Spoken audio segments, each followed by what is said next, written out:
तो बच्चों, जो भी इस वीडियो को देख रहा है, जो भी इस चैनल को देख रहा है, वो इस चैनल को सब्सक्राइब कर ले ताकि हमारी अगली वीडियो की नोटिफिकेशन उसको मिल सके, है ना। और लाइक कर ले, सब्सक्राइब कर ले, ठीक है। और जो भी इस वीडियो में आपको कमी दिखती है उस पर कमेंट करें आप, है ना। तो इस वीडियो में हम पढ़ेंगे परमाणु के विभिन्न प्रकार के मॉडल, मतलब परमाणु की जो संरचना होती है ना, उससे संबंधित उसको बताने के लिए विभिन्न प्रकार के अलग अलग लोगों ने मॉडल दिए थे। तो परमाणु की संरचना को समझाने वाले विभिन्न परमाणु के मॉडल पढ़ेंगे इसमें अपन। और इसमें पढ़ेंगे अपन जो प्रीवियस ईयर्स क्वेश्चन हैं, पिछले सालों में यहाँ से क्वेश्चन आए हैं आपके रीट में, प्रयोगशाला सहायक में, है ना, आरपीएससी सेकंड ग्रेड में, इन सब में जो प्रीवियस ईयर्स क्वेश्चन है उन सबको पढ़ेंगे। तो शुरू करते हैं इसको, ठीक है। तो पढ़ते हैं इसको। सबसे पहले चालू करते हैं विभिन्न प्रकार के परमाणुीय मॉडल, मतलब परमाणु की संरचना को बताने के लिए कि परमाणु की संरचना ऐसी होती है। हमने पिछले अध्याय में पढ़ लिया, आपको पिछले चैप्टर में पढ़ लिया कि परमाणु किसे बोलते हैं। प्रत्येक पदार्थ परमाणुओं से मिलकर बना होता है, छोटे छोटे कण से मिलकर बना होता है, जिसको विभाजित नहीं कर सकते, है ना, उसे परमाणु कहते हैं। तो परमाणु की संरचना कैसी होती है, इसके अलग अलग आदमियों ने, अलग अलग वैज्ञानिकों ने अलग अलग अपने मॉडल दिए थे। भाई परमाणु की संरचना ऐसी होती है। तो थॉमसन का परमाणु मॉडल सबसे पहले पढ़ेंगे अब। थॉमसन या टॉमसन भी बोल देते हैं इसको, या इसको क्रिसमस केक मॉडल भी कहते हैं। देखो, क्रिसमस केक मॉडल या प्लम पुडिंग मॉडल। देखो, प्लम ऐसे लिखा आ जाता है परीक्षा में, प्लम पुडिंग ऐसे लिख के आ जाता है परीक्षा में। तो आपको ध्यान होना चाहिए, प्लम पुडिंग मॉडल किसे बोलते हैं, इसी को बोलते हैं, थॉमसन के मॉडल को। क्रिसमस केक मॉडल भी इसी को बोलते हैं। या तरबूज मॉडल भी इसी को बोलते हैं। जो तरबूज होता है ना, तरबूज का जो लाल भाग होता है ना, वो तो धन आवेशित होता है ना। और जो उसमें जो बीज होते हैं ना, वो इलेक्ट्रॉन होते हैं। तरबूज में जो बीज पाए जाते हैं उनको इलेक्ट्रॉन कहा था इसने, वो ऋण आवेशित होते हैं।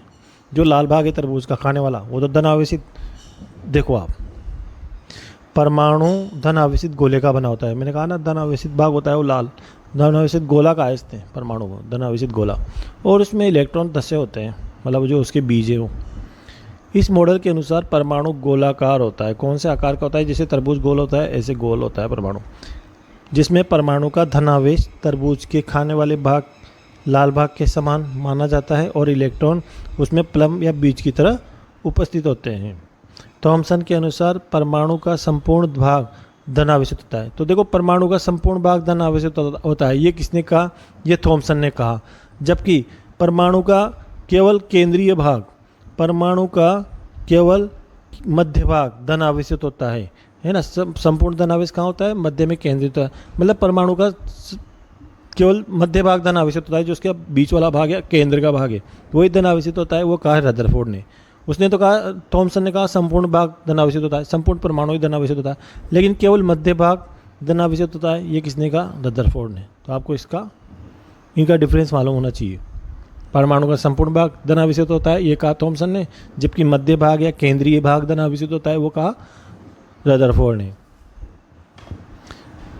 और इस धनावेशित भाग में इलेक्ट्रॉन वितरित रहते हैं। इलेक्ट्रॉन क्या होते हैं? ऋण आवेशित होते हैं।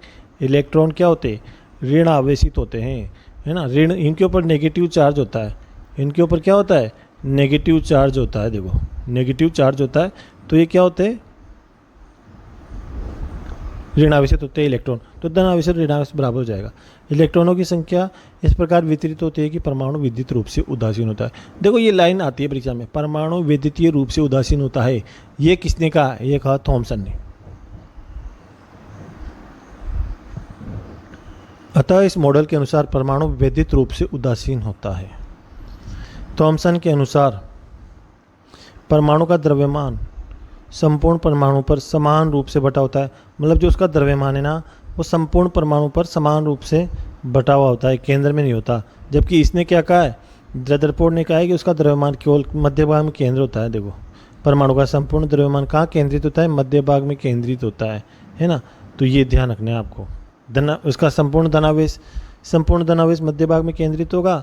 इसके अलावा उसका जो द्रव्यमान भी है वो भी उसके मध्य भाग में केंद्रित होगा। परमाणु का संपूर्ण द्रव्यमान और संपूर्ण धनावेश उसके मध्य भाग में केंद्रित होता है, जिसे क्या कहते हैं? नाभिक कहते हैं, या न्यूक्लियस लिखा जाता है। इंग्लिश में न्यूक्लियस कहा जाता है इसको। तो न्यूक्लियस लिखा आ चुका है आपके रेलवे के एग्जाम में। नाभिक का आकार 10⁻⁻15 सेंटीमीटर की कोटि का होता है, जबकि परमाणु का आकार कितना होता है? 10⁻⁻10 सेंटीमीटर। तो मतलब नाभिक छोटा होता है, माइनस में जिसकी पावर आएगी ना, जिसकी घात आएगी माइनस में, वो छोटी होती है। आपको पता है 10 की घात 5 का अंतर आ गया दोनों में। तो नाभिक छोटा होता है परमाणु से। तो ये पूछा जा चुका है एग्जाम में आपके, नाभिक का आकार कितना होता है, 10 की घात -15 सेंटीमीटर। इलेक्ट्रॉन परमाणु के खोखले भाग में वितरित होते हैं। देखो, जो परमाणु का खोखला भाग है ना, उसमें इलेक्ट्रॉन वितरित होते हैं। इलेक्ट्रॉन पर कुल आवेश की मात्रा नाभिक के धन आवेश की बराबर होती है ना। इलेक्ट्रॉन पर जो कुल आवेश होगा, जितना नेगेटिव चार्ज होगा उतना जो उसमें नाभिक पे जो धन आवेश होगा उसके बराबर होता है। थॉमसन के अनुसार परमाणु का द्रव्यमान संपूर्ण परमाणु पर समान रूप, देखो समान रूप से बटा होता है, जबकि इसने क्या कहा है, मध्य भाग में होता है संपूर्ण द्रव्यमान, केवल मध्य भाग में होगा, है ना, केवल मध्य भाग में होगा। रदरफोर्ड ने कहा है, जबकि इसने क्या कहा है, संपूर्ण परमाणु पर समान रूप से बटा होता है, संपूर्ण परमाणु पर समान रूप से बटा होता है। इसने संपूर्ण परमाणु पर बोल दिया। परमाणु का जो द्रव्यमान है, ये द्रव्यमान पकड़ लो आप, है ना, और यहाँ पे आप द्रव्यमान पकड़ लो, पीछे भी द्रव्यमान, ये द्रव्यमान, पीछे भी आप द्रव्यमान पकड़ लो, है ना। तो इसने क्या कहा, द्रव्यमान परमाणु का कहा, इसने तो कहा थॉमसन ने कि समान रूप से बटा होता है, संपूर्ण परमाणु पर होता है ना।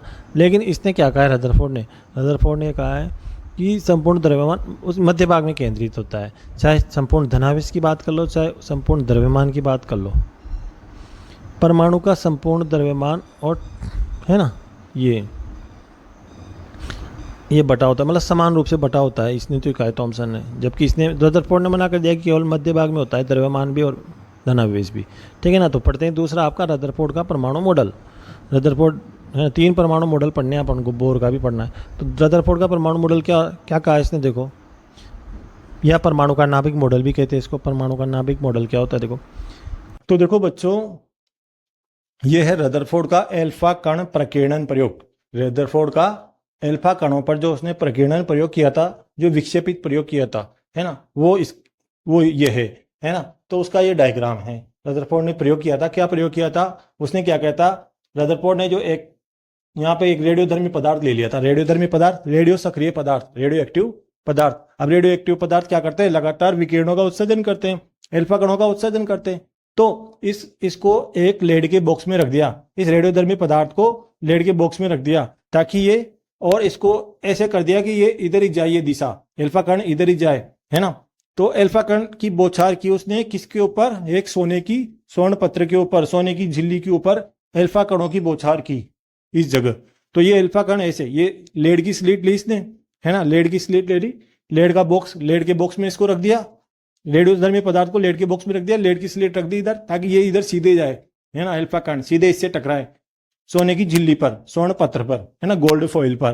तो फिर इसने देखा और इधर क्या कर दिया, इसने जिंक सल्फाइड का लेप कर दिया पर्दे पर, जिंक सल्फाइड का लेप कर दिया, है ना, ये जिंक सल्फाइड का लेप है इसमें, है ना, ताकि वो उसमें क्या चमक छोड़ते हैं, ये जिधर जाएंगे ना एल्फा कण इधर से, ओके, तो वो चमक छोड़ेंगे इस पर्दे के ऊपर, है ना।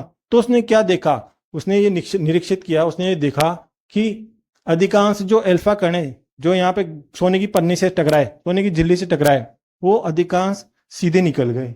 95%, 99% तो सीधे निकल गए, ऐसे सीधे निकल गए, है ना। अपन ने खैर ऐसे ही दर्शाया इसमें, बाकी समझने के लिए सीधे निकल गए ज्यादातर तो, है ना। कुछ एल्फा कण है ना, हल्के कोणों से विचलित हो गए, ऐसे हल्के कोणों से ऐसे चले गए नीचे आ गए, बाकी ज्यादातर तो सीधे निकल गए।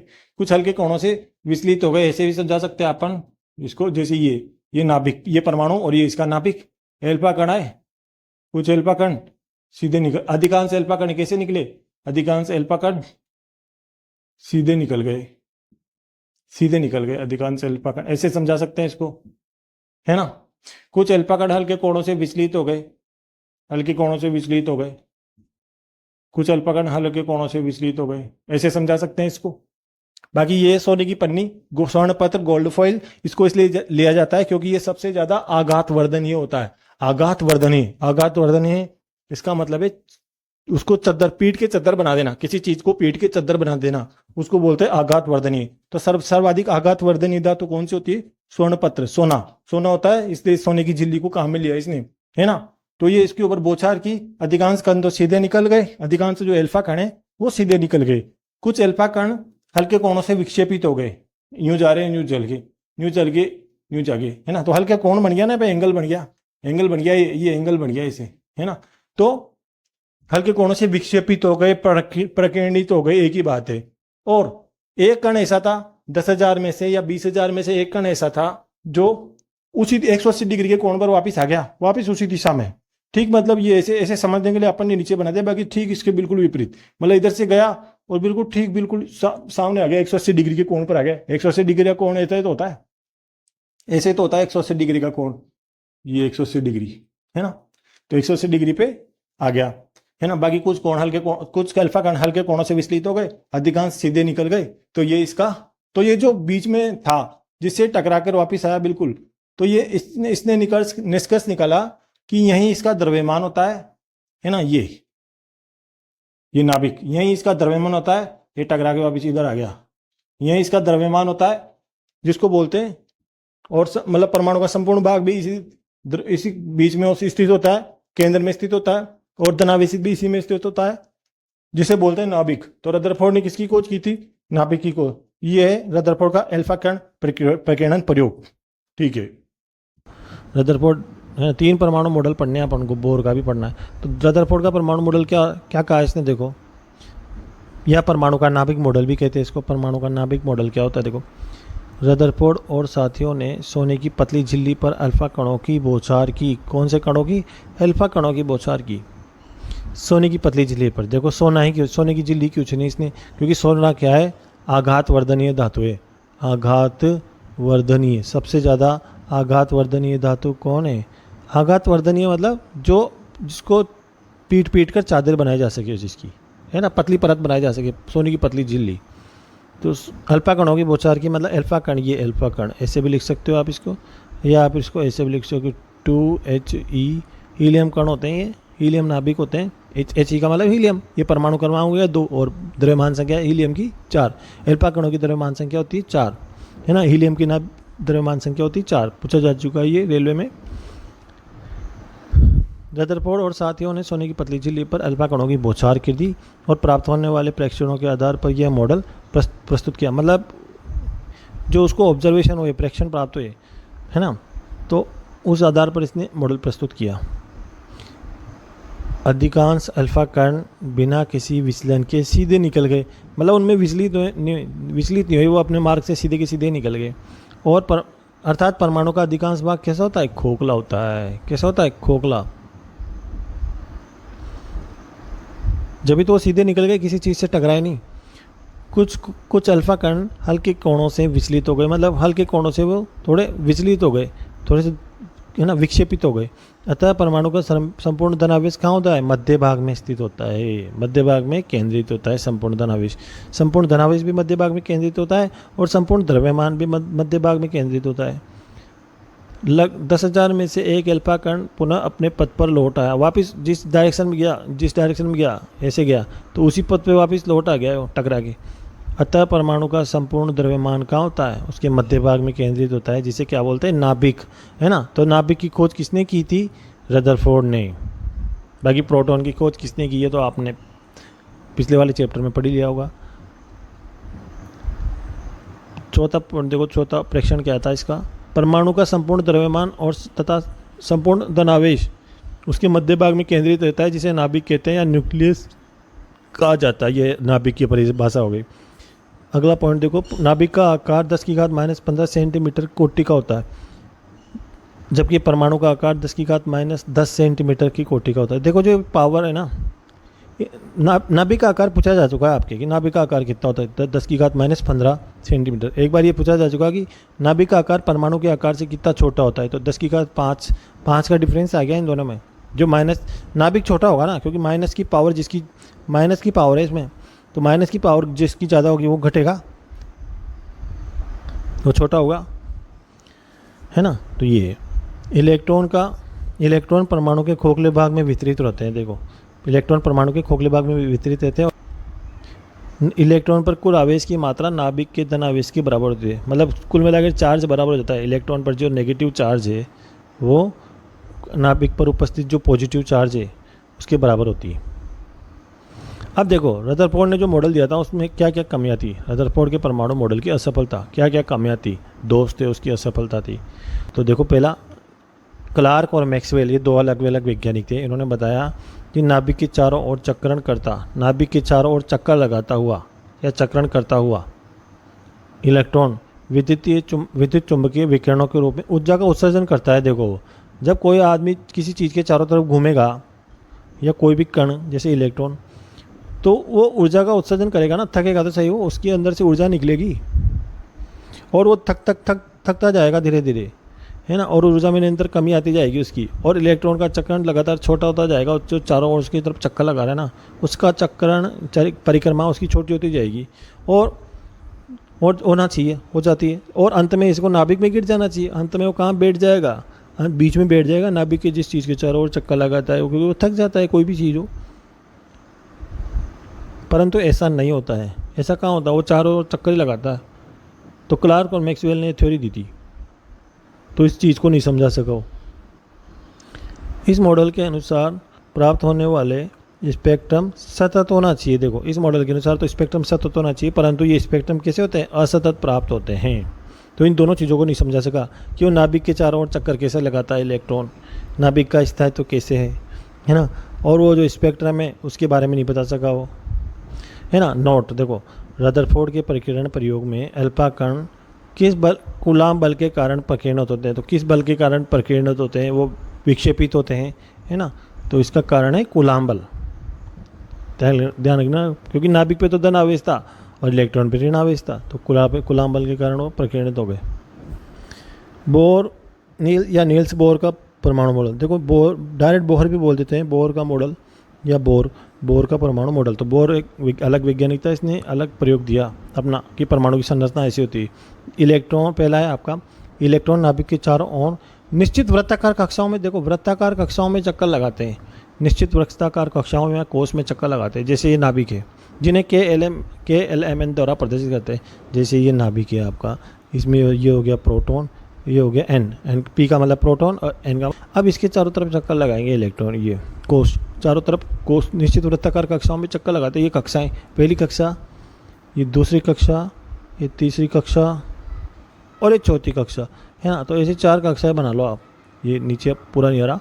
पहली कक्षा का नाम लिख दिया K, दूसरी कक्षा का नाम लिख दिया L, तीसरी कक्षा का नाम लिख दिया M और चौथी कक्षा का नाम लिख दिया N। तो ये चारों कक्षाओं में इलेक्ट्रॉन चक्कर लगा रहे हैं ऐसे, है ना, क्लॉकवाइज एंटी क्लॉकवाइज जो भी है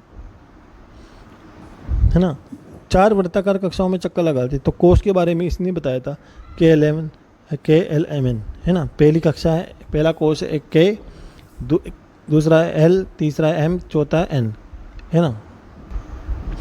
तीसरा है किसी कोष में इलेक्ट्रॉनों की अधिकतम संख्या 2n²। देखो, इलेक्ट्रॉनों की अधिकतम संख्या कितनी होती है, 2n², जबकि कक्षकों की अधिकतम संख्या कितनी होती है, n², है ना। तो ये सूत्र आपको जरूर ध्यान होना चाहिए। 4 5 7 सूत्र ऐसे आएंगे आपको इसमें, तो आपको याद होना चाहिए इस चैप्टर में, है ना। बहुत इंपॉर्टेंट चैप्टर है और कोई सा भी कंपटीशन दो आप, है ना, उसमें ये चैप्टर आता है। तो 2n², यहाँ तो 2 लगा दो, n², यहाँ पे n², तो n² के आगे 2 लगा दो, बस 2 का अंतर है इसमें। तो इलेक्ट्रॉनों की अधिकतम संख्या ये पूछी जाती है। जैसे K कोष में इलेक्ट्रॉनों की अधिकतम संख्या क्या होगी, तो मैंने यहाँ पे क्या है, एक तरफ कोष लिख दिए, एक तरफ अधिकतम इलेक्ट्रॉन लिख दिए, एक तरफ अधिकतम कक्षक। तो किस कोष में अधिकतम इलेक्ट्रॉन कितने आ सकते हैं, कि उस कोष में अधिकतम कक्षक कितने हो सकते हैं, है ना। सूत्र लिख ही दिया 2n², ये जो 2n² है ये यहाँ पे लिख दिया मैंने, है ना। इसके अलावा कक्षक की संख्या ज्ञात करने तो n² से ज्ञात करोगे आप, है ना। तो जो एक तरफ कोष लिख दिए जैसे KLMN, है ना। तो एक पहला कोष तो K होता है, L बराबर, दूसरा कोष N होता है, L होता है, तीसरा कोष M होता है, चौथा कोष N होता है ना। तो क्वेश्चन आपके पूछा गया है, देखो यहाँ से ये दोनों क्वेश्चन पूछे गए हैं आपके। जैसे L कोष में इलेक्ट्रॉन कितने इलेक्ट्रॉन आते हैं, M कोष में उपस्थित इलेक्ट्रॉन की संख्या है ना। तो 18, 8 और 18 ऐसे अलग अलग 2 क्वेश्चन पूछे गए यहाँ से।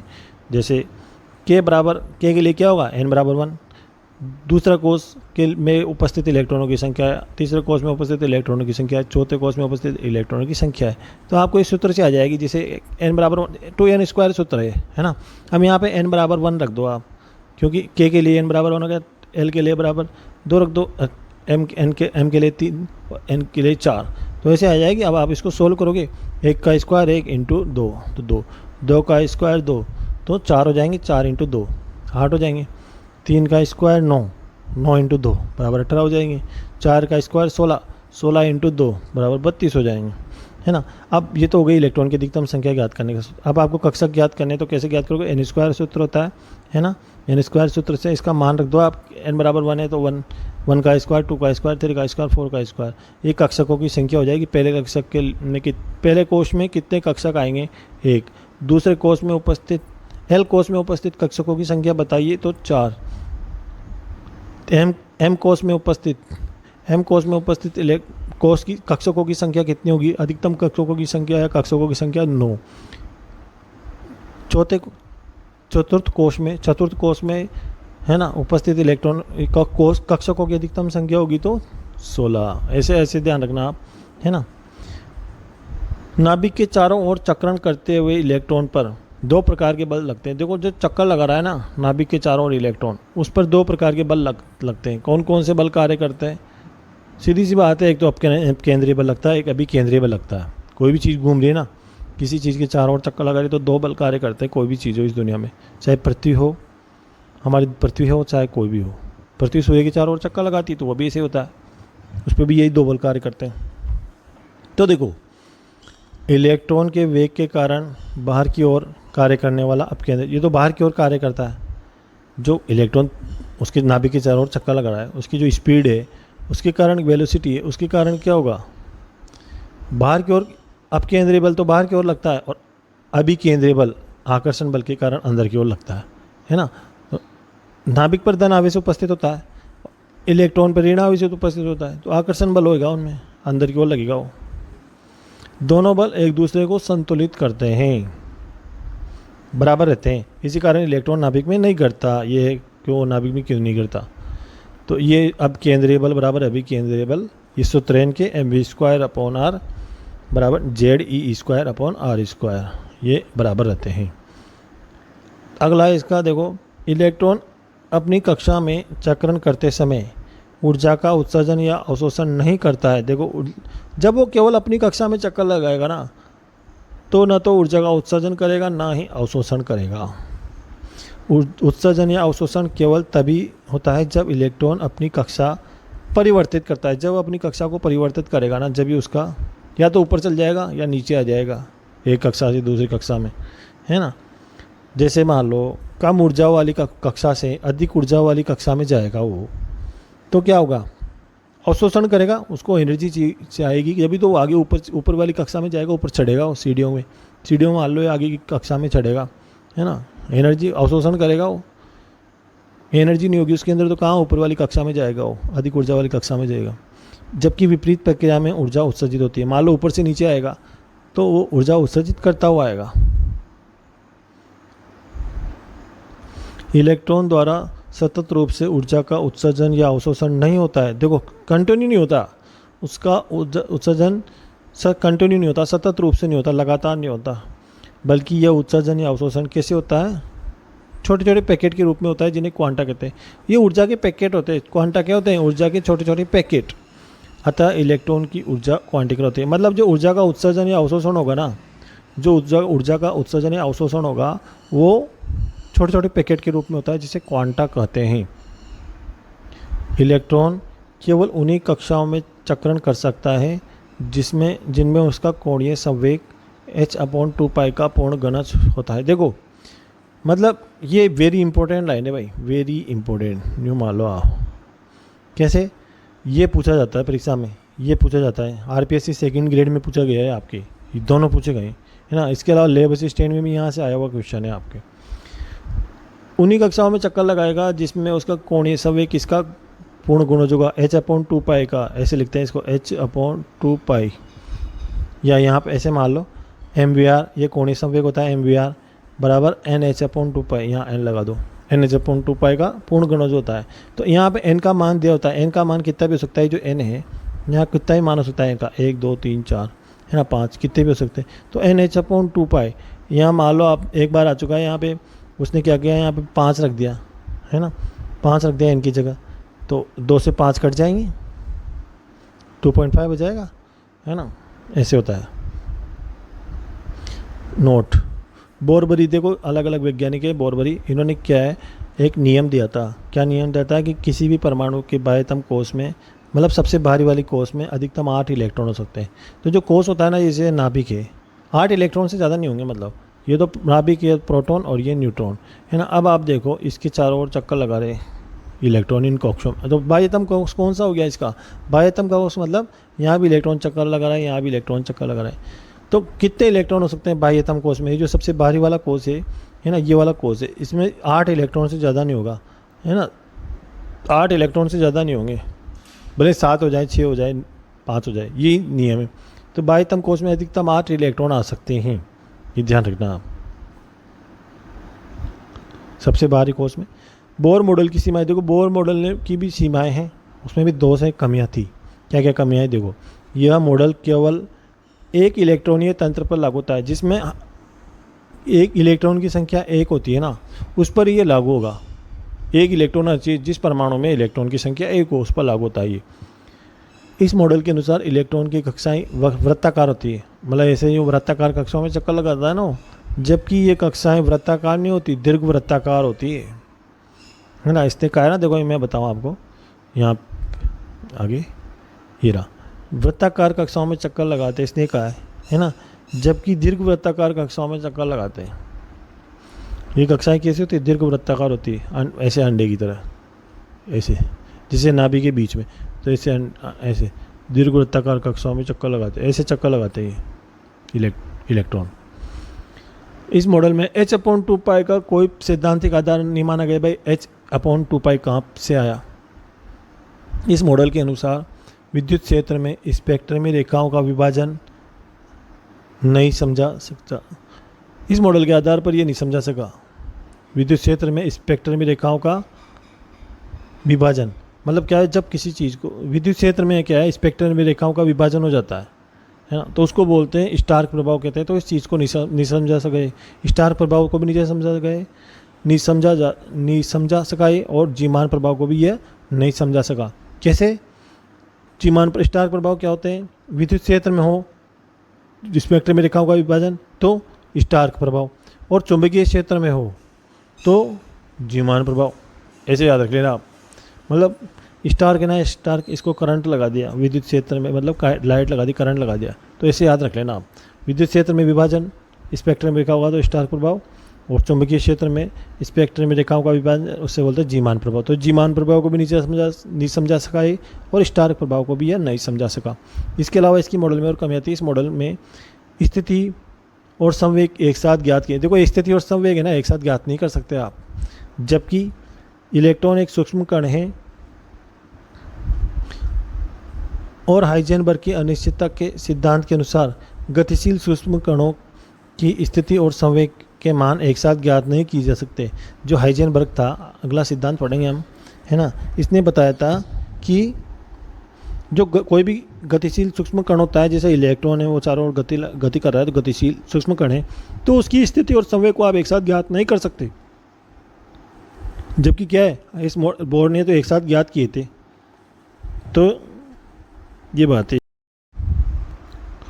इस मॉडल में इलेक्ट्रॉन की कणीय प्रकृति को ही आधार माना गया है, जबकि डी ब्रोगली के अनुसार इलेक्ट्रॉन तरंग प्रकृति को भी प्रदर्शित करता है। तो देखो भाई, किसी भी इलेक्ट्रॉन की या गतिशील कण की 2 प्रकृति होती है, एक तो कणीय प्रकृति और एक तरंग प्रकृति, है ना। तो जो बोर का मॉडल है उसने केवल कणीय प्रकृति को माना है, केवल कण के रूप में ही माना है, तरंग के रूप में नहीं बताया। भाई इलेक्ट्रॉन तरंग प्रकृति भी दर्शाता है, जबकि दोनों दर्शाता है।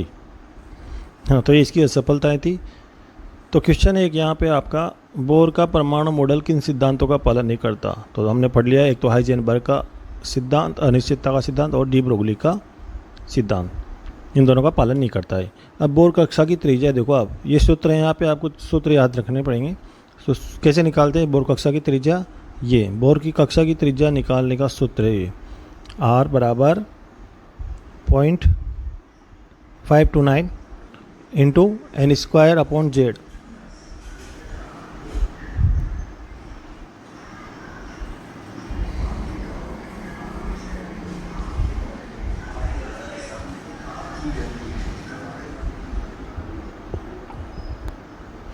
तो एन स्क्वायर यहाँ पे क्या है, मुख्य क्वांटम संख्या है, कोसों की संख्या है।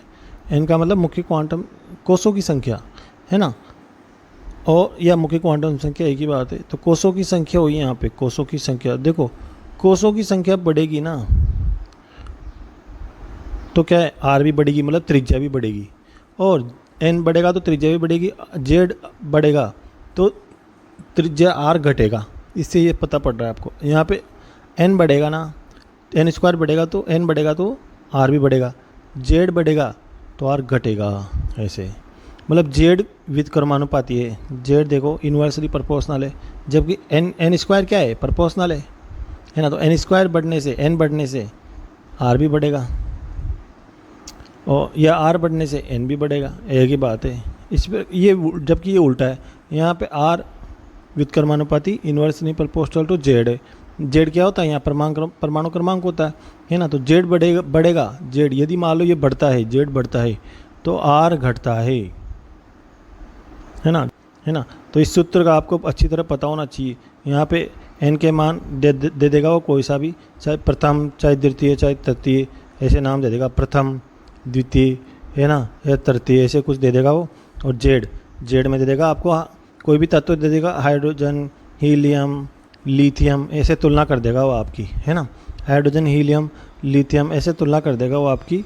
तो 2+ लिथियम 2+ मतलब एक इलेक्ट्रॉन तत्व हो गया ना, तो ये ऐसे वो तुलना करेगा आपकी। तो उसमें जेड बढ़ रहा है, He और लिथियम, इसमें क्या होता है, जेड बढ़ रहा है यहाँ पे, और एन का मतलब प्रथम द्वितीय तृतीय ऐसे दे देगा वो आपको, प्रथम कोष द्वितीय कोष तृतीय कोष, कक्षा या कोष एक ही बात है ना।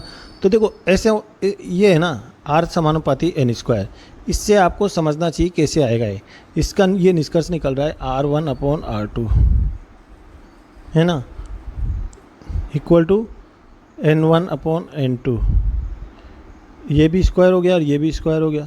जब ये दोनों स्क्वायर हो गए, N1 भी स्क्वायर हो गया यहाँ पे और N2 भी स्क्वायर हो गया, तो ऐसे आएगा ये R1, तो ऐसे आएगा ये R1/R2 बराबर N1/N2।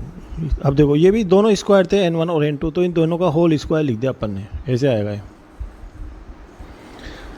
तो ध्यान रखिए इनका।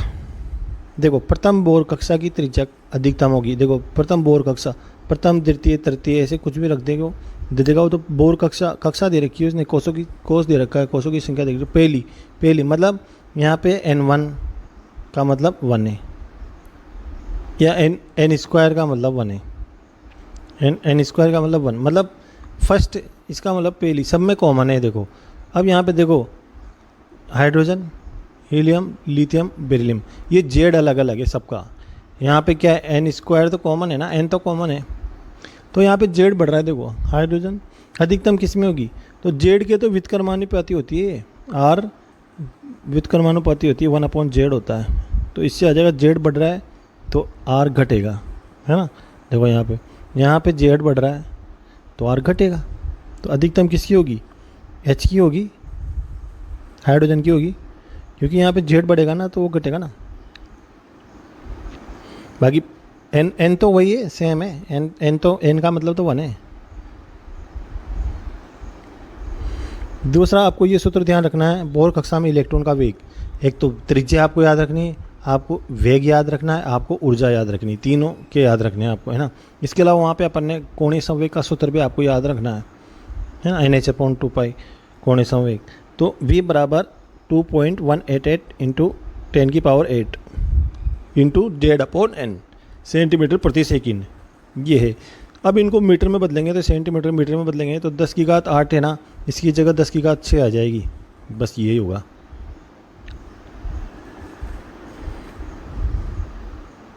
है ना। तो आप देखो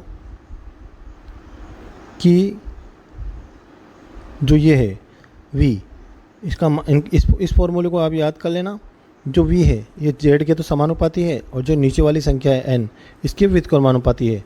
V समानुपाती Z, V व्युत्क्रमानुपाती N, है ना। V बढ़ेगा तो Z भी बढ़ेगा, मतलब परमाणु क्रमांक भी बढ़ेगा। V बढ़ेगा तो N घटेगा, यहाँ पे उल्टा है ना। वेग का और त्रिज्या में दोनों में अलग ही काम। बोर कक्षा में इलेक्ट्रॉन की ऊर्जा, मतलब देखो आप,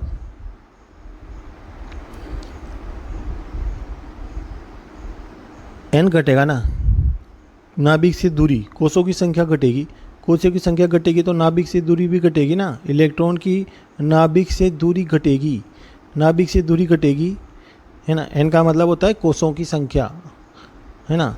जैसे ये है नाभिक है, प्रोटॉन और न्यूट्रॉन, ये नाभिक है। अब ये इसके चारों तरफ इलेक्ट्रॉन है, इन कक्षाओं में पाए जा रहे हैं। अब जैसे आप n बढ़ाओगे, इन कक्षाओं की संख्या बढ़ाओगे k l m n, ऐसे ऐसे दूर जाता जाएगा इलेक्ट्रॉन, n कक्षा ऐसे ऐसे दूर जाता जाएगा इलेक्ट्रॉन, मान लो। तो नाभिक से दूरी बढ़ेगी ना, किसकी, इलेक्ट्रॉन की, इलेक्ट्रॉन की नाभिक से दूरी बढ़ेगी तो क्या होगा, तो v बढ़ेगा। इलेक्ट्रॉन की नाभिक से दूरी अगर बढ़ती है, देखो n घटेगा तो v बढ़ेगा, है ना। और n अगर ये बढ़ेगा, यहाँ पे ये दोनों आपको समझ में आना चाहिए भाई, ये बढ़ेगा, एक बढ़ेगा तो दूसरा घटेगा। अगर n बढ़ेगा मतलब कोषों की संख्या बढ़ेगी, n का मतलब कोषों की संख्या, नाभिक से दूरी, नाभिक से दूरी बढ़ेगी तो v घटेगा, n बढ़ेगा तो v घटेगा। ये है इसका मतलब, ये है इसका मतलब, ये आपको आना चाहिए, मतलब वेग घटेगा। पर ये इतना जरूरी नहीं जितना इसके लिए पूछा जाता है। आप ये यहाँ पे ऊर्जा पूछी जाती है, खास रूप से ये वाला इंपॉर्टेंट है, इसमें ऊर्जा के लिए ही पूछा जाता है कंपटीशन में, क्योंकि यहाँ पे चौंकाने वाला आंकड़ा है, इसलिए उसको देख के तो कोई भी बता देगा। लेकिन यहाँ पे जो माइनस का चिन्ह आएगा ना, ये कन्फ्यूजन पैदा करेगा। पढ़ते हैं अपन बोर कक्षा में इलेक्ट्रॉन की ऊर्जा, तो अपन ने त्रिज्या पढ़ ली, अपन ने वेग पढ़ लिया, अब अपन ऊर्जा पढ़ रहे हैं। डायरेक्ट सूत्र याद करने हैं आपको, तीनों, त्रिज्या, वेग और ऊर्जा का। नाभिक के चारों ओर चक्रण करते इलेक्ट्रॉन की कुल ऊर्जा स्थितिज और गतिज ऊर्जाओं के योग के बराबर होती है। सब जानते हैं कुल ऊर्जा किसके बराबर होती है, स्थितिज ऊर्जा और गतिज ऊर्जा के योग के बराबर होती है। ये तो कोई याद करने की बात नहीं, मेन आपको ये सूत्र याद करना है, E बराबर -13.6, है ना, -13.6 इंटू Z² अपॉन n²। अब आपको यहाँ से पता पड़ रहा है कि E किसके समान, E के समानुपाती कौन है, Z² के समानुपाती, और E व्युत्क्रमानुपाती है n के, n² के, मतलब नीचे वाली संख्या के तो व्युत्क्रमानुपाती होता है और ऊपर वाली संख्या के समानुपाती होता है। देखो E समानुपाती Z², E व्युत्क्रमानुपाती n²। n बढ़ेगा तो E भी बढ़ेगी, ऊर्जा भी बढ़ेगी, मतलब नाभिक से दूर जाएगा तो ऊर्जा भी बढ़ेगी। वेरी इंपॉर्टेंट है ये, लैब असिस्टेंट के एग्जाम में आ चुका है क्वेश्चन, इसके अलावा कंपटीशन में भी आता है, और भी कंपटीशन उनमें आता है, तो ये वेरी इंपॉर्टेंट है, ध्यान रखा आप, इसको पूछा जा चुका है। जैसे जैसे इलेक्ट्रॉन की नाभिक से दूरी बढ़ती है वैसे ही उसकी ऊर्जा भी बढ़ती है। ये लैब असिस्टेंट के एग्जाम में, प्रयोगशाला सहायक के एग्जाम में आ चुका है। कुल ऊर्जा और स्थितिज ऊर्जा बढ़ती है, गतिज ऊर्जा घटती है। अनंत कक्षा में इलेक्ट्रॉन की ऊर्जा का मान 0 हो जाता है। देखो अनंत कक्षा में 0 हो जाएगा कैसे, यहाँ माइनस है ना, ये -13.6 है ना, तो n का मान बढ़ेगा तो ये भी बढ़ेगा, है ना, मतलब माइनस में वैल्यू कम होती जाएगी। -13.6 है तो बाद में -3.4 भी हो जाएगी, ऐसे ऐसे माइनस, मतलब माइनस में वैल्यू कम होती जाएगी, माइनस में वैल्यू कम होती होती 0 पे आ जाएगी, है ना। इसका मान, n का मान आप अनंत रख दो, n का मान अनंत रख दो, है ना, तो किसी भी संख्या में अनंत का भाग देंगे तो उसकी वैल्यू 0 हो जाती है ना। तो E का मान कितना हो जाएगा, E का मान मतलब ऊर्जा का मान कितना हो जाएगा, 0 अनंत कक्षा में, n की जगह वहाँ अनंत रख दो। बोहर मॉडल के अनुसार इलेक्ट्रॉन का n बराबर 2 कक्षा में, दूसरी कक्षा में, देखो n बराबर दूसरी कक्षा में कक्षीय कोणीय संवेग है। देखिए कोणीय संवेग का ध्यान रखना है, प्रयोगशाला सहायक परीक्षा 2022 में आया हुआ क्वेश्चन है। मैंने पहले लिखा है NH/2π ये होता है, तो इसने बोल दिया n बराबर 2, ये n बराबर यहाँ 2 दे दिया आपके, ये है ना। तो ये तीनों चारों सूत्र आपको याद रखने हैं। तो n की जगह 2 लिख दो आप, ये 2 से 2 कट जाएगा, 2 से 2 कट जाएगा, तो H/π बचेगा, सही है, H/π बचेगा। बोर के मॉडल, परमाणु मॉडल में निम्नलिखित में से कौन सा H/2π का पूर्ण गुणज है, कोणीय संवेग, सीधी सी बात है, लिखा रखा है आपको। बोर के सिद्धांत के अनुसार हाइड्रोजन परमाणु की तीसरी कक्षा में परिक्रमण करते हुए इलेक्ट्रॉन के लिए कोणीय संवेग होगा, तीसरी कक्षा में, देखो तीसरी कक्षा में NH/2π। ये भी देखो आपकी प्रयोगशाला सहायक परीक्षा 2022 में आ चुका है। तो मतलब 3 क्वेश्चन आ गए देखो उससे। एन का मान यहाँ कितना रख दिया 3, ये 3 है ना। तो 3/2 एच अपॉन 2 पाई, 3h/2 पाई ये वाला आएगा इसका आंसर। देखो आप ये बच्चों, देखो ये है बोर कक्षा की त्रिज्या। बोर कक्षा की त्रिज्या का सूत्र क्या होता है? R बराबर 0.529 0.529 into N square upon Z angstrom.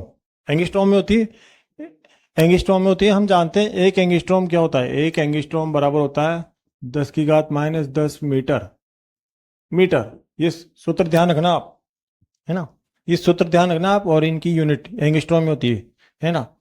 तो जिंदगी में एक चीज ध्यान रखना, ये जो आर है ना, त्रिज्या को आर बोलते हैं। बोर कक्षा की त्रिज्या क्या होगी? प्रथम कक्षा, द्वितीय कक्षा, तृतीय कक्षा, चौथी कक्षा, उसकी त्रिज्या क्या होगी? इस सूत्र से ज्ञात करेंगे अपन, है ना। इस सूत्र से ज्ञात करेंगे। और जब भी ये बराबर के जो ऊपर होता है ना, आर के जो बराबर है, बराबर के ऊपर होता है ना, ये तो समानुपाती होता है, प्रोपोर्शनल होता है। और जो अपॉन एन स्क्वायर अपॉन, जो अपॉन है नीचे वाला है, ये विद कर्मानुपाती होता है, इनवर्स प्रोपोर्शनल होता है ना। इनवर्सली प्रोपोर्शनल होता है, विद कर्मानुपाती होता है। मतलब एन यहाँ पे बढ़ता है ना, एन का मान बढ़ेगा तो आर भी बढ़ेगी, है ना। एन का मतलब कोसों की संख्या, कोस कक्षाएं बोलते हैं इनको।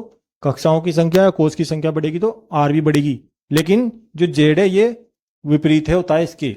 मतलब जेड बढ़ेगा, ये परमाणु क्रमांक होता है जेड बढ़ेगा तो आर घटेगा, मतलब त्रिज्या घटेगी उसकी, है ना।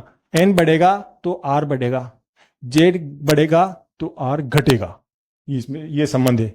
तो देखो आप, इससे महत्वपूर्ण सूत्र निकल रहे हैं आपके, महत्वपूर्ण सूत्र पढ़ने जा रहे हैं आपको, पढ़ने जा रहे हैं अपन। तो देखो, जैसे एक ही परमाणु ले लिया आपने। परमाणु अगर एक ही हो, जैसे कोई सा भी परमाणु हो सकता है आपके, हाइड्रोजन हो सकता है, या हीलियम प्लस धनायन हो सकता है, या लिथियम प्लस द्विधनायन हो सकता है ना। तो कोई भी एक परमाणु हो सकता है, अलग अलग परमाणु नहीं होंगे। क्वेश्चन में दे दिया उसने एक ही परमाणु की दो कक्षाएं अलग अलग हैं, उसकी त्रिज्या क्या होगी? तो उसकी त्रिज्या कैसे ज्ञात करोगे? जैसे इस सूत्र से ज्ञात करोगे आप। R1 और R2, ये दो अलग अलग कक्षाओं की त्रिज्या होगी ना। पहले कक्षा की त्रिज्या होगी R1, दूसरी कक्षा की त्रिज्या होगी R2।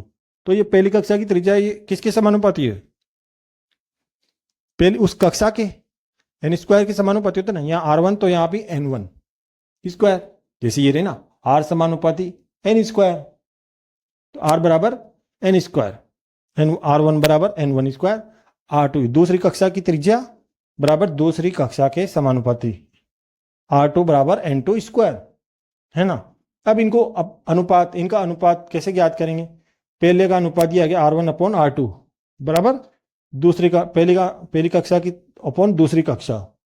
परमाणु अगर एक ही हो तो ये लग जाएगा, है ना।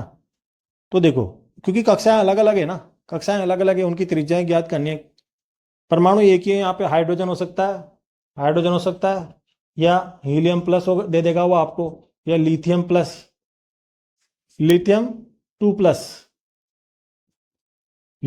इनमें से एक देगा वो आपको फिक्स है। कोई सा भी क्वेश्चन हो बोर मॉडल से संबंधित, क्योंकि इनमें एक इलेक्ट्रॉन होता है सब में, है ना। तो वो यही क्वेश्चन देगा आपको, ये 3 ही देंगे भाई। इनकी त्रिज्या क्या होगी? जैसे एक क्वेश्चन दे दिया आपको, ये फॉर्मूला ध्यान रखना है आपको, है ना। हीलियम, ये रहा हीलियम प्लस की दूसरी और चौथी कक्षाओं की त्रिज्याओं का अनुपात बताओ। ऐसे आएगा आपके परीक्षा में। हीलियम की मतलब परमाणु तो एक ही हो गया ना, लेकिन कक्षाओं की त्रिज्या अलग अलग होगी। इसकी त्रिज्या है मतलब दूसरी कक्षा अलग होगी और चौथी कक्षा अलग होगी। N1 दूसरी कक्षा मान लो आप, चौथी कक्षा N2 मान लो। यहाँ कक्षाएं अलग अलग है, कक्षाओं की त्रिज्या अलग अलग है, तो कक्षाएं अलग अलग होगी ना, कक्षाएं अलग अलग होगी, लेकिन परमाणु तो एक ही रहा ना। तो ये वाला फॉर्मूला लगेगा उस पर, R1/R2, ये वाला R1/R2 कर दिया। त्रिज्याएं ज्ञात करनी है अपन को, त्रिज्या का अनुपात ज्ञात करना है, तो अपॉन में लिख देंगे। दूसरी कक्षा तो 2, N1 का मान क्या हो जाएगा? 2 हो जाएगा, और N2 का मान क्या हो जाएगा? 4 हो जाएगा। बाकी ये सूत्र ऐसा कैसे आ जाएगा, N1 की जगह 2 रखते हैं, ये 2 का स्क्वायर रख देंगे ऐसे, और N2 की जगह 4 रखते हैं, इसका स्क्वायर रख देंगे ऐसे। तो 2 का स्क्वायर क्या होता है? 4 होता है। 4 का स्क्वायर क्या होता है? 16 होता है ना। तो इनको काट दो आप 4 से, ये काट दो, दोनों 4 से कट जाएंगी, है ना। तो 4 से कट जाएगी, 4 से कट गया तो एक बार, और 4 से 4 बार कट गया 16, तो 1/4 आ गया, मतलब 1:4 ऐसे आ जाएगा ये, है ना। तो इनका ध्यान रखें कैसे करना है। परमाणु एक ही है यहाँ पे, इसका ध्यान रखना है। परमाणु अलग अलग नहीं है, यहाँ पे केवल हीलियम की ज्ञात करनी है। अगर ये तीनों में से 2 परमाणु दे देता है, तीनों ही दे देता है, तब बात अलग होती। तो यहाँ केवल एक ही परमाणु है, मतलब जेड कांस्टेंट है, जेड कांस्टेंट है, परमाणु क्रमांक कांस्टेंट है, ये कांस्टेंट है यहाँ पे, है ना। ये अलग अलग हो रहा है, तो ये भी इसका ज्ञात करना है आपको, ये ज्ञात करनी है, ये अलग अलग है, तो ऐसे ज्ञात करनी है आपको, है ना। ठीक है, तो देखो बच्चों, ये दूसरा क्वेश्चन है आपका, दूसरा सूत्र है, महत्वपूर्ण सूत्र। दो अलग अलग परमाणुओं की समान कक्षाओं की त्रिज्याएं, मतलब एन कोष्टक कांस्टेंट है यहाँ पे, समान कक्षाओं की त्रिज्या, समान हो गए ना कक्षाएं, मतलब एन कोष्टक कांस्टेंट, एन स्थिर है, कांस्टेंट है, समान है, निश्चित है, फिक्स है। तो देखो ये सूत्र है आपका, एन अगर कांस्टेंट होगा, अलग अलग परमाणु हो गए ना, अलग अलग परमाणु का मतलब है जेड अलग अलग हो गया आपका, जेड अलग अलग दे दिया यहाँ पे और एन कांस्टेंट कर दिया उसने यहाँ पे, है ना। तो इस प्रकार वो आपको सूत्र दे सकता है, जैसे मान लो ये एक इसका और एक इसका परमाणु क्रमांक, ये दोनों परमाणु दे दे आपको, है ना। 2 अलग अलग परमाणु के, तो जेड अलग अलग हो गया दोनों का, लेकिन कक्षा एक ही दे दे, समान कक्षा दे दे, एन कांस्टेंट कर दे, कक्षा मतलब कोश, है ना, एक ही कर दे। जैसे ये सूत्र है, इस सूत्र से क्या निष्कर्ष निकलता है, आर जेड के व्युत्क्रमानुपाती होता है ना।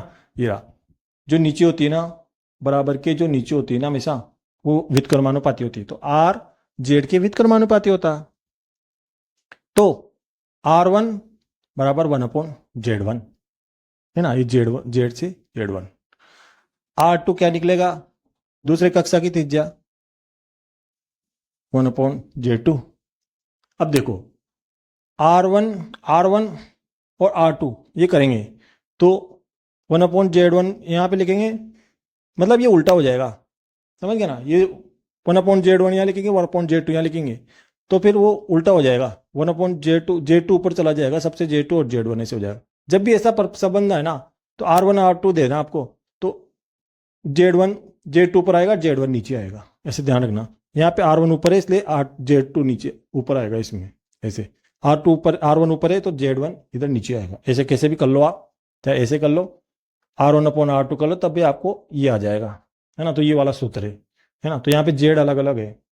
तो देखो आप, एक क्वेश्चन है इसमें, हाइड्रोजन और हीलियम की चौथी कक्षाओं की त्रिज्याओं का अनुपात क्या होगा। मतलब हाइड्रोजन परमाणु अलग दे दिया, अलग अलग परमाणु के, यहाँ पे हीलियम प्लस, है ना, ये अलग अलग परमाणु के, लेकिन कक्षा फिक्स कर दी, चौथी कक्षा कर दी, चौथी कक्षा कर दी, मतलब फिक्स है, एन फिक्स कर दी इसने, कांस्टेंट कर दिया। तो इनकी त्रिज्याओं का अनुपात क्या होगा, इन दोनों अलग अलग परमाणु की त्रिज्या का अनुपात क्या होगा। तो हम चाहते हैं ये सूत्र होता है R1/R2, तो Z2/Z1, तो Z क्या होगा, दूसरा, Z2 क्या होता है, दूसरा, है ना। तो इसका परमाणु क्रमांक कितना होता है, हम जानते हैं हाइड्रोजन का परमाणु क्रमांक होता है 1 और हीलियम का परमाणु क्रमांक होता है 2। तो हीलियम का पहले लिखेंगे ऊपर Z2/Z1, है ना। तो हीलियम का परमाणु क्रमांक ये और हाइड्रोजन का ये, तो 2/1 मतलब 2:1, ये इसका अनुपात आ जाएगा, त्रिज्या होगा, है ना।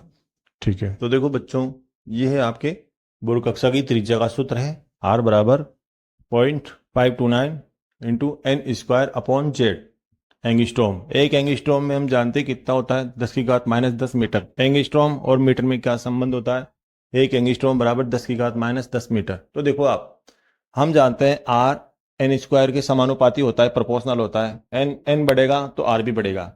लेकिन हम जानते हैं कि जो R है ना, ये R है, ये जेड के व्युत्क्रमानुपाती होता है, मतलब जेड बढ़ेगा तो ये घटेगा, जेड से उल्टा संबंध होता है इसका, है ना। जो बराबर में ऊपर होता है वो तो एन बढ़ने से ये भी बढ़ेगा, आर भी बढ़ेगा, लेकिन जेड बढ़ने से आर घटेगा, क्योंकि ये व्युत्क्रमानुपाती है।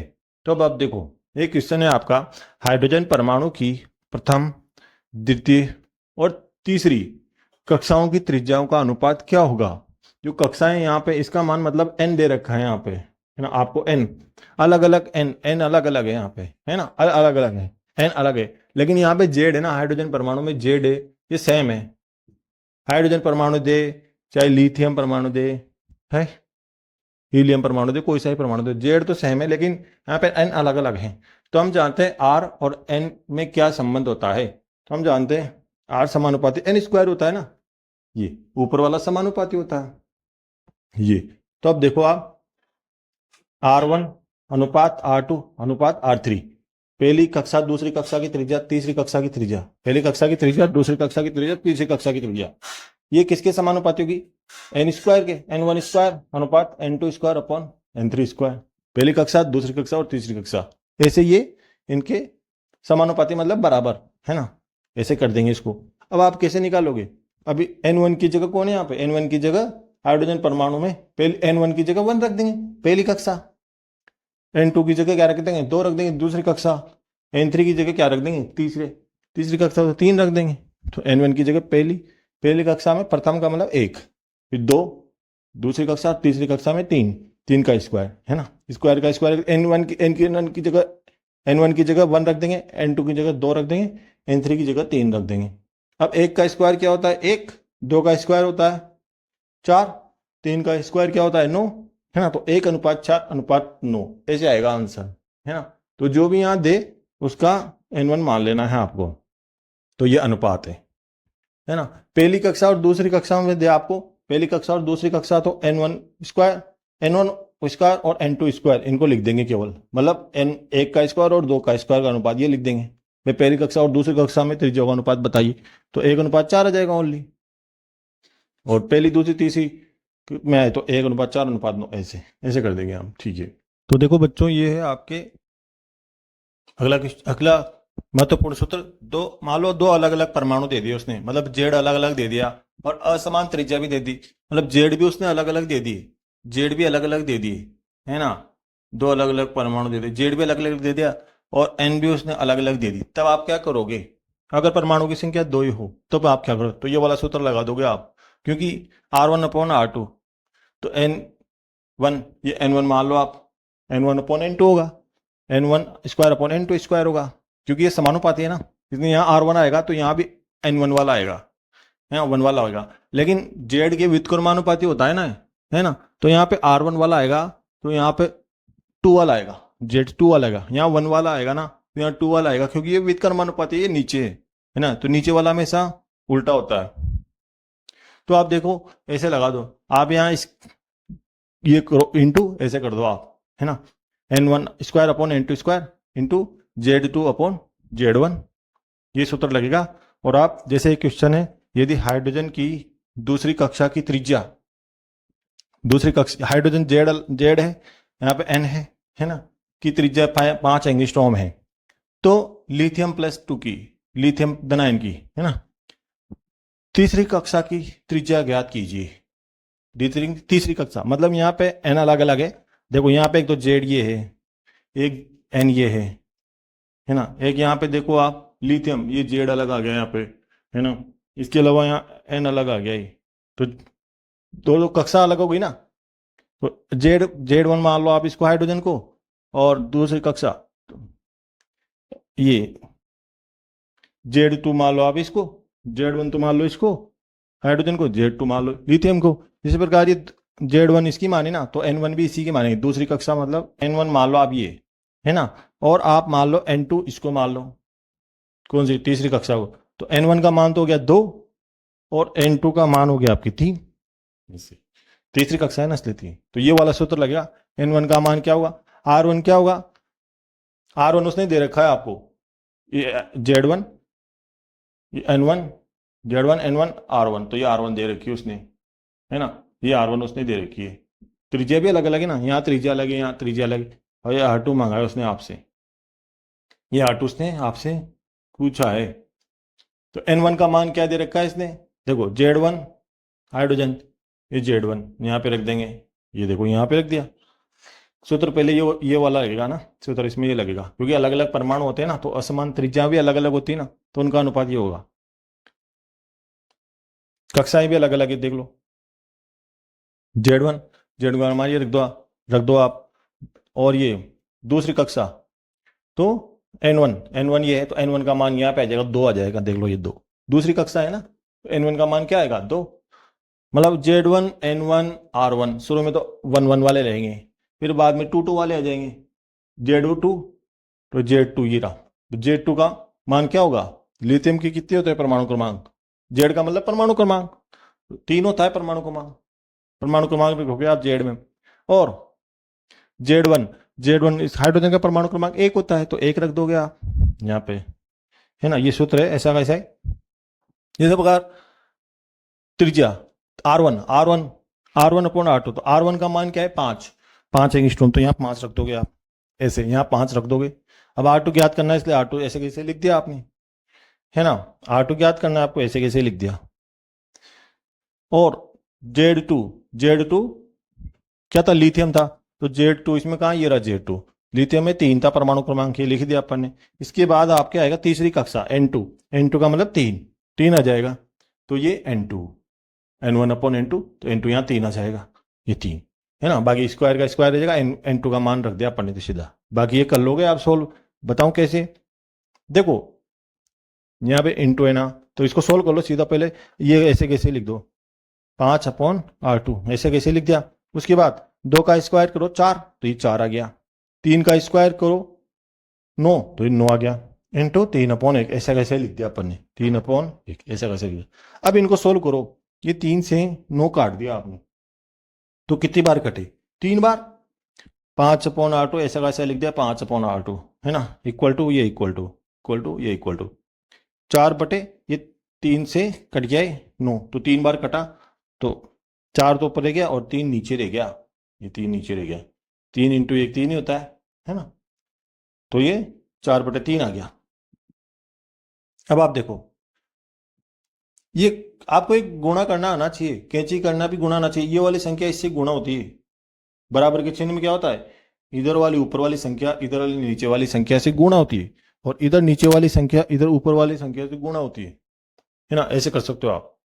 तो देखो, या फिर आप इसको उलट पुलट दो, इसको भी पलट दो। जैसे R2 अपन को ऊपर लाना है ना, तो आप इसको भी ऊपर ला दो। R2 अपॉन 5 उल्टा हो जाएगा, इसको भी ऊपर ले आओ, इसको नीचे ले जाओ, ऐसा पलट दो इसको। ऐसे भी कर सकते हो आप, कैसे भी कर सकते हो। तो R2 कैसे करोगे आप? पहले आपने इसको पलट दिया, इसको भी पलट दिया, दोनों ही पलटेंगे, है ना। तो R2 ऐसे कर दिया, फिर ये पलटते ही ये 3 ऊपर आ जाएगा, 4 नीचे चला जाएगा। देखो 3 ऊपर आ गया, 4 नीचे चला गया। अब आपके पास जो यहाँ संख्या थी, ये ऊपर आ गया था R2, और ये 5 नीचे चला गया था, तो इसको इधर भेज दिया। इधर का नीचे वाला इधर के ऊपर वाले से गुणा होता है, तो ये नीचे वाला था ना 5, इसको ऊपर वाले से, ये ऊपर वाले से 3 से गुणा होता है ना। तो ये ऐसे आना चाहिए आपको। बाकी फिर क्वेश्चन में करेंगे आगे, है ना। तो ये है। अब आपको 3 इंटू 5 गुणा कर लो, 3 इंटू 5 यानी 15 बटे जैसा कैसे 4, R2 बराबर 4।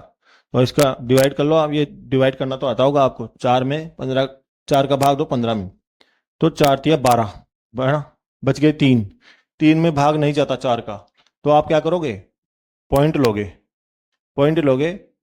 जैसे 3 में भाग नहीं जाता 4 का, तो आप क्या करोगे, इधर तो पॉइंट उतारोगे, इधर 0 उतारोगे। अब आप 4 का भाग दो इसमें, 7 चौक 28, तो 7 चौक 28, ये 7 आ गया। कितने बचे? 2 बच गए ना। 2 बचते ही 28, 30 में से 28 घटाओगे तो 2 बचेंगे ना, तो 2 बचेंगे, तो आपका 0 उतार देंगे। अब बार बार पॉइंट नहीं उतारते, बस पॉइंट एक बार यहाँ उतर गया ना। अब आप 0 उतारोगे, 4 पंजे 20, 4 को भाग दो 5 में, तो 4 पंजे 20, इससे आ गया। तो ये आपको आना चाहिए, एंगस्ट्रॉम में आंसर आ गया, 3.75 इसका आंसर आ गया। ऐसे कुछ भी दो आपको, तो ये है ध्यान रखना है कि Z1 उसने क्या दे रखा है, N1 क्या दे रखा है, ऐसे Z1 Z2 अलग अलग है ना, समान तो नहीं है, ऐसे आपको आना चाहिए। तो ये इस प्रकार आप कर सकते हो, ठीक है।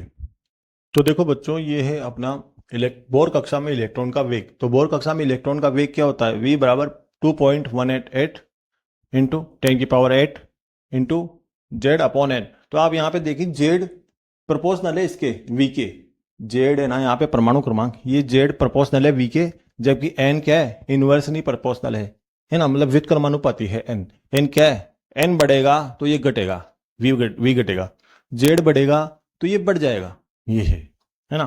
तो यहाँ से निष्कर्ष निकल रहा है, V1 अपॉन V2 बराबर क्या होगा, Z1 अपॉन Z2, ऐसे, जबकि इसमें उल्टा हो जाएगा, यहाँ से निकलता है। देखो जेड कॉन्स्टेंट हो मान लो, महत्वपूर्ण सूत्र है पहला है जेड कॉन्स्टेंट हो मान लो, हाइड्रोजन परमाणु ले लिया, कोई एक फिक्स परमाणु ले लिया आपने, या लिथियम परमाणु ले लिया या हीलियम परमाणु ले लिया, कोई सा भी ले लिया आपने, एक परमाणु लिया, मतलब जेड कांस्टेंट कर दिया, परमाणु क्रमांक कांस्टेंट कर दिया उसका, एक फिक्स परमाणु क्रमांक है, एक फिक्स परमाणु है, एक ही परमाणु है। तो क्या करोगे आप, उसमें कक्षाएं मान लो अलग अलग देगा वो आपको, N1 दे देगा और N2 दे देगा। तो देखो V1 ये रहा V1, ये N1 इनवर्स है ना, inversely proportional to V1 proportional to inversely proportional to N1, V2 inversely proportional to व्युत्क्रमानुपाती N2 है ना। तो देखो ये N2 ऊपर आ जाएगा और V1 नीचे आ जाएगा, ऐसे होगा। देखो V1 अपॉन V2 बराबर N2 अपॉन N1 ऐसे आएगा। यहाँ इधर का 1 होगा ना तो इधर का 2 होगा ऊपर, क्यों, क्योंकि ये इनवर्सली प्रोपोर्शनल है, इनवर्स है, इनवर्सली प्रोपोर्शनल है ये, एन इनवर्सली प्रोपोर्शनल है V के, व्युत्क्रमानुपाती है इसलिए। तो ऐसे सूत्र ध्यान रखें आप, है ना, अलग अलग कक्षाएं देगा और वेगों का अनुपात पूछेगा वो आपसे, या इनमें से कैंची गुणा करना आना चाहिए आपको। ये तो गुणा होगा इससे, ये तो आ जाएगा ऊपर और ये चल जाएगा इधर, कैंची गुणा होता है ऐसे, जो N1 का मान इससे गुणा होगा, मल्टीप्लाई होगा, और जो V2 है वो इससे N2 से मल्टीप्लाई होगा। आपको ये आना चाहिए कि कैसे निकालते हैं इन दोनों, ऐसे देगा तो इनमें से भी कोई 2-3 वैल्यू दे दे आपको और एक वैल्यू नहीं पूछ रहा है वो आपसे, कोई भी V1 पूछ रहा है या V2 पूछ रहा है या N2 पूछ रहा है या N1 पूछेगा, तो आपको आना चाहिए। V1 V2 के मान दे दिए उसने मान लो, और N1 का ही मान दे दिया, तो और N2 पूछ ले आपसे, मतलब दूसरी कक्षा पूछ ले, दूसरी कुछ भी मतलब वो कर सकता है ना, दूसरी कक्षा पूछ ले आपसे, तीसरी कक्षा के लिए कौन सी कक्षा के लिए वेग ये होगा, कौन सी कक्षा के लिए वेग वो होगा, तो आपसे ये आना चाहिए, कैंची गुणा आना चाहिए, वो वज्र गुणा बोलते हैं इधर, कैंची क्रॉस गुणा आना चाहिए आपको। एन यदि एन कॉन्स्टेंट हो, बालो कक्षा फिक्स हो, कक्षा फिक्स हो और जेड अलग अलग हो, N1 कॉन्स्टेंट तो Z1 Z2 मतलब जेड अलग अलग हो, परमाणु अलग अलग दे दे आपको, हाइड्रोजन परमाणु दे दिए, हीलियम परमाणु दे दिए। तो देखो यहाँ पे V समानुपाती है ना, तो V1 Z1 ऊपर आएगा, V1 वाला ऊपर Z1 वाला ऊपर आएगा, V2 नीचे आएगा तो Z2 वाला नीचे आ जाएगा, ऐसे होगा इसमें। V1 समानुपाती है ना इसलिए Z1 V1, V2 समानुपाती Z2, तो V1 अपॉन V2 बराबर Z1 अपॉन Z2, मतलब V1 ऊपर होगा तो Z1 वाला भी ऊपर होगा, है ना। तो ऐसे तो आपको मल्टीप्लाई वाला क्वेश्चन आना चाहिए, 3 वैल्यू दे देगा इनमें से कोई भी और एक वैल्यू पूछ लेगा, तो आपको आना चाहिए। ये तो जाएगा इससे गुणा होगा, है ना, मल्टीप्लाई होगा, और ये V2 है ना, ये इस Z1 से मल्टीप्लाई होगा, फिर आप कर लेना, है ना, फिर इधर से कोई भी एक मान इधर नीचे चला जाएगा, ऐसे आ जाएगा आपको, ठीक है। पढ़ते हैं अपन बोर कक्षा में इलेक्ट्रॉन की ऊर्जा। तो बोर कक्षा में इलेक्ट्रॉन की ऊर्जा क्या होती है, सूत्र हमने सूत्र ये होता है, फिक्स सूत्र याद रखना इन सबके, E बराबर -13.6 इंटू Z² अपॉन N² होता है ना, ये इलेक्ट्रॉन वोल्ट है प्रति परमाणु, इलेक्ट्रॉन वोल्ट में निकलती है ना, इलेक्ट्रॉन वोल्ट में निकाला है। तो अब देखो E समानुपाती होगा Z² के और E व्युत्क्रमानुपाती होगा N² के। E बढ़ेगा तो Z भी बढ़ेगा, मतलब Z बढ़ेगा तो E भी बढ़ेगा, है ना, मतलब ऊर्जा बढ़ेगी। ये बढ़ेगा, N बढ़ेगा तो ये घटेगा, E घटेगा, व्युत्क्रमानुपाती है ना इसलिए। तो E समानुपाती Z², ये बढ़ेगा तो ये भी बढ़ेगा, E व्युत्क्रमानुपाती 1 N² के, है ना, क्योंकि ये बढ़ेगा ना तो ये घटेगा। देख लो ना यहाँ से, ये ऊपर का ऊपर ही आ जाएगा समानुपाती, ऊपर का ऊपर, और ये नीचे है ना तो ये नीचे आ जाएगा, इसी बराबर के उसमें नहीं आ रहा। अब इससे सूत्र क्या निकलते हैं, महत्वपूर्ण सूत्र है, जेड मान लो कांस्टेंट हो और एन अलग अलग हो, जेड तो कांस्टेंट हो, ये 2 है ना, ये 2, ये मान लो जेड कांस्टेंट हो, निश्चित हो, फिक्स हो, और एन अलग अलग हो, मतलब कक्षाएं अलग अलग हो, पहली कक्षा दूसरी कक्षा, 2 कक्षाएं दे दे कोई भी, है ना, जेड एक ही परमाणु दे दे, जेड का मतलब एक ही परमाणु दे दे वो आपको, तो आप क्या करोगे, E1 अपॉन E2 ऊर्जाओं का अनुपात पूछ ले वो आपसे, पहली दूसरी कक्षा के लिए ऊर्जाओं का अनुपात क्या होगा, हाइड्रोजन परमाणु की, परमाणु फिक्स कर दिया उसने, हाइड्रोजन तो हाइड्रोजन, मतलब जेड फिक्स कर दिया उसने, परमाणु क्रमांक फिक्स कर दिया, तो ये पहली कक्षा E1 अपॉन E2 बराबर N2 अपॉन E1, क्योंकि ये है ना, ये E1 ऊपर आएगा ना तो N1 नीचे आएगा, क्यों, क्योंकि ये प्रोपोर्शनल है, यहाँ पे व्युत्क्रमानुपाती, यहाँ पे इनवर्सली प्रोपोर्शनल है ना, E2 नीचे आएगा तो N2 ऊपर आएगा इधर, ऐसे होता है। और ये कैंची गुणा कर सकते हो आप, ये N1 E1 से गुणा हुआ, E2 N2² से गुणा हुआ, वैसे तो ऐसे कुछ भी पूछ सकता है वो, तो N2² अपॉन N1², ऊर्जाओं का अनुपात पूछे तो ऐसे, है ना, कक्षा अलग अलग देगा वो आपको, परमाणु एक ही देगा वो, अगर मान लो n कांस्टेंट हो, कक्षा फिक्स हो, भाई पहली कक्षा या तो पहली कक्षा दे दे या दूसरी कक्षा दे दे, है ना, और वो परमाणु अलग अलग हो, Z1 Z2 दोनों के परमाणु क्रमांक, मतलब हाइड्रोजन हीलियम दो परमाणु दे दे कोई से भी, या हाइड्रोजन लिथियम दे दे कोई से भी दो परमाणु दे दे, उनके परमाणु क्रमांक अलग हो, तो ऐसे उनकी ऊर्जाओं का अनुपात क्या होगा? तो ऐसे पूछ लेगा आपसे, तो आप Z1 E1 अपॉन E2 बराबर Z1 upon Z1 square upon Z2 square, है ना, स्क्वायर स्क्वायर लगेगा, ऊर्जा में स्क्वायर स्क्वायर लगता है, यहाँ भी स्क्वायर है जेड के, यहाँ भी स्क्वायर है। तीसरा है आपका एन कांस्टेंट, ये भी मान लो परमाणु फिक्स, ये कोस कक्षा भी फिक्स हो, भाई पहली कक्षा हो या दूसरी हो तीसरी कक्षा फिक्स हो, एक ही कक्षा हो मतलब, और जेड भी फिक्स हो, परमाणु क्रमांक भी फिक्स, मतलब परमाणु क्रमांक भी फिक्स हो, मतलब परमाणु भी एक ही हो, है ना, जेड भी फिक्स हो, कांस्टेंट हो, तब आप क्या करोगे? कुछ भी मतलब पूछ ले वो आपसे, इलेक्ट्रॉन की ऊर्जा का अनुपात बताओ, है ना, तो आप ये वाला सूत्र लगा दोगे, E1 अपॉन E2 बराबर Z1 square upon Z2 square N2 square upon N1 square. कोई भी वो तो क्वेश्चन बनाएंगे ना जब पता पड़ेगा आपको, तो ये वाला फॉर्मूला लग जाएगा। यहाँ पे अनुपात भी लगा सकते हो, इसकी जगह बराबर इक्वल की जगह अनुपात भी लिख सकते हो, है ना, ऐसे कुछ भी कर सकते हो, तीनों में अनुपात, भाई अनुपात क्या होगा तो अनुपात निकाल दोगे आप, ऐसे कुछ भी, ये ना, ठीक है। देखो बच्चों, हम जानते हैं कि बोर कक्षा में इलेक्ट्रॉन की ऊर्जा का सूत्र ये होता है, बोर कक्षा में जो इलेक्ट्रॉन की ऊर्जा इसका सूत्र ये होता है E बराबर -13.6 into Z square upon N square, ये सूत्र होता है।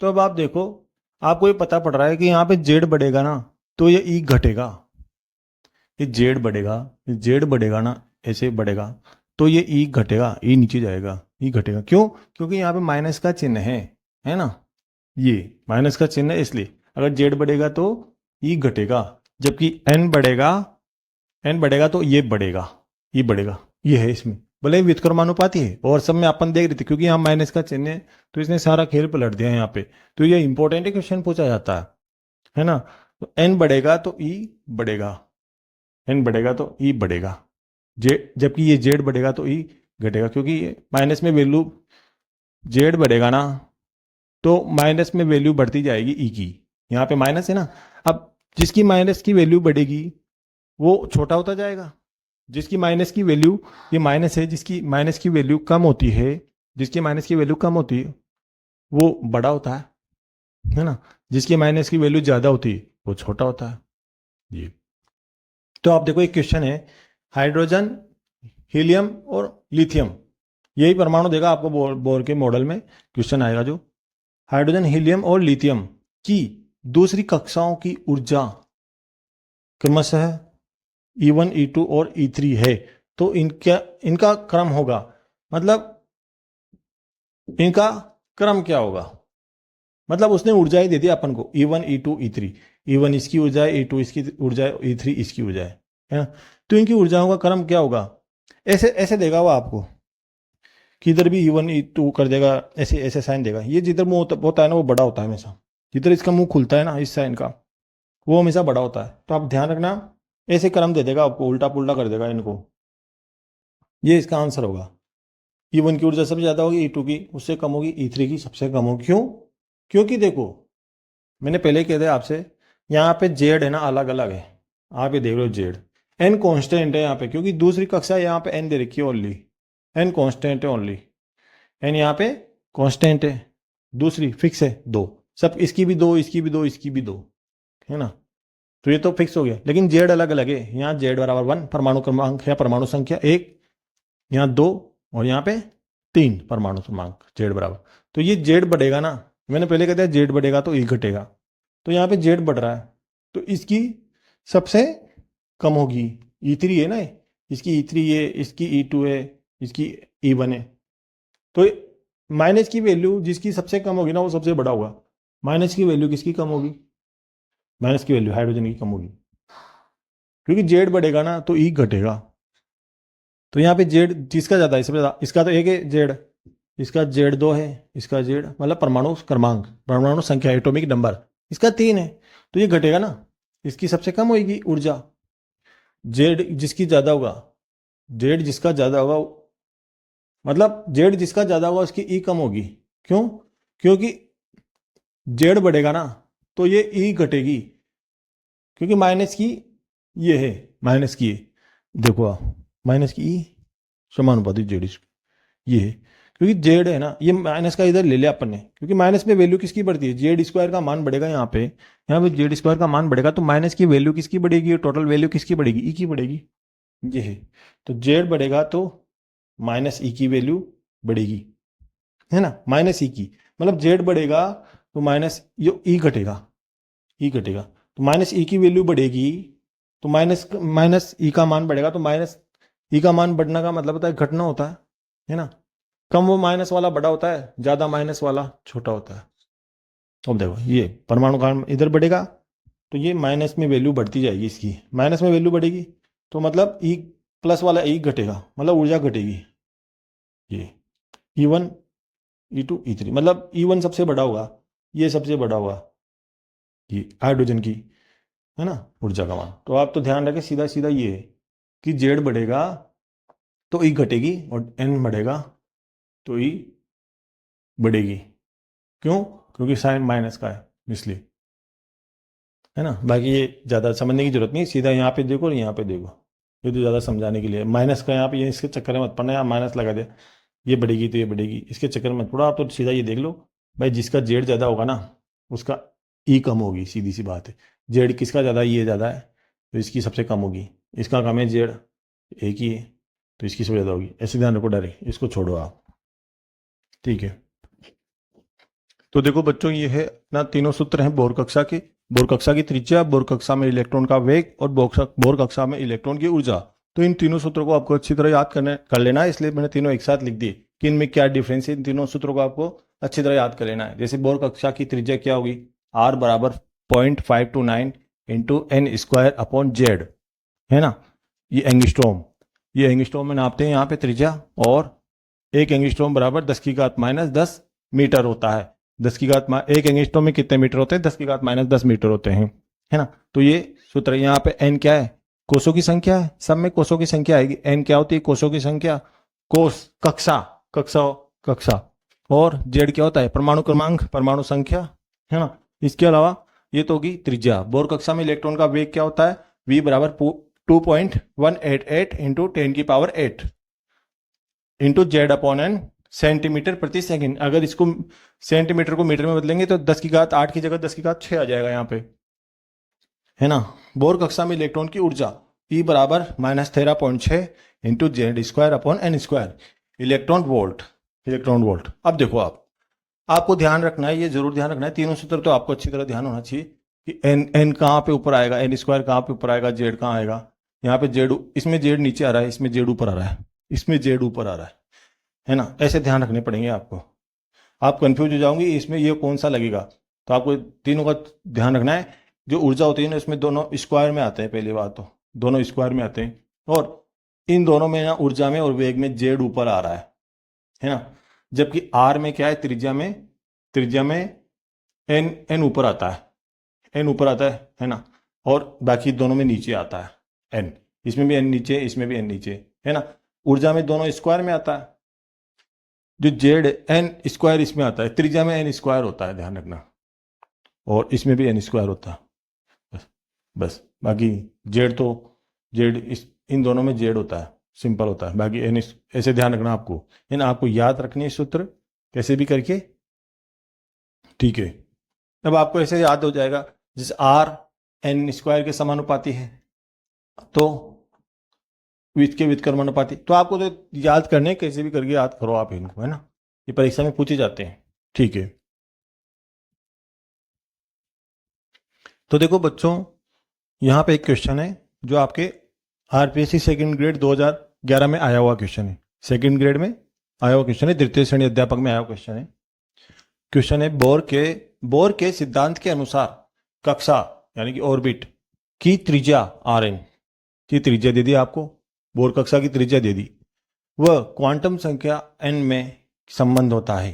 तो क्या संबंध होता है, पहला ऑप्शन है R समानुपाती n, दूसरा ऑप्शन है R व्युत्क्रमानुपाती n, तीसरा ऑप्शन है R समानुपाती n स्क्वायर, या चौथा ऑप्शन है आपका R समानुपाती व्युत्क्रमानुपाती n स्क्वायर, है ना। तो ऐसे उसने क्वेश्चन दे दिया आपको, ये आरपीएससी सेकंड ग्रेड में क्या आया हुआ है। तो बोर कक्षा की, तो अपन को सूत्र पता है कि कैसे कैसे होगा। बोर कक्षा की त्रिज्या उसने दे रखी आर एन, तो अपन को ये सूत्र पता है, बोर कक्षा की त्रिज्या आर है, उसने यहाँ एन लगा दिया, बात एक ही है ना। और क्वांटम संख्या एन, क्वांटम संख्या एन होती है, हम जानते हैं, ये रहा एन। तो इनमें क्या संबंध है दोनों में, आर और इस एन में क्या संबंध है ये बोल रहा है ये, है ना। तो आर एन स्क्वायर के तो समानुपाती होता है, और जेड के क्या होता है, व्युत्क्रमानुपाती होता है। तो आर समानुपाती एन स्क्वायर, तो ये वाला इसमें आ जाएगा, आर समानुपाती एन स्क्वायर। तो इसका आंसर होगा नंबर 3, नंबर 3 आर समानुपाती एन स्क्वायर, ये वाला आंसर आ जाएगा, है ना। तो ये इस प्रकार क्वेश्चन अपन हल कर सकते हैं, ठीक है।